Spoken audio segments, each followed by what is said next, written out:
আমি স্নিগ্ধাকৃতি থেকে স্নিগ্ধা তোমাদের সাথে আজকে একটি মিনি ব্লগ শেয়ার করছি মেহেন্দির। এদিন ছিল 29শে নভেম্বর। আমি আর মীনাক্ষী গিয়েছিলাম একটা মেহেন্দি ব্রাইড করতে। লোকেশনে পৌঁছানোর জন্য একটু অসুবিধা ছিল, তাই কিছুজনকে জিজ্ঞাসা করার পরে আমরা ওখানে ঠিকঠাকভাবে পৌঁছাতে পেরেছিলাম। এবং পৌঁছে দেখি আমাদের ব্রাইডের অবস্থা এরকম ছিল খানিকটা, মানে মেকআপ চলছিল, আর মেকআপ চলাকালীন আমরা কাজ শুরু করেছিলাম।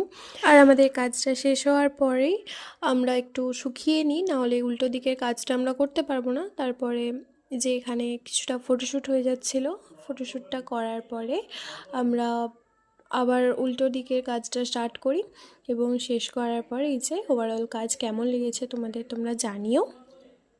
আর তোমরাও যদি এরকম ব্রাইডাল মেহেন্দি বুকিং করতে চাও তাহলে অবশ্যই আমার সাথে যোগাযোগ করতে পারো, আমার হোয়াটসঅ্যাপ নাম্বারটাই। আর এই যে তারপর ছোট্ট করে আমরা একটা রিভিউ নিয়ে নিই ব্রাইডের থেকে। ব্রাইড খুবই লজ্জা পাচ্ছিল রিভিউ দিতে।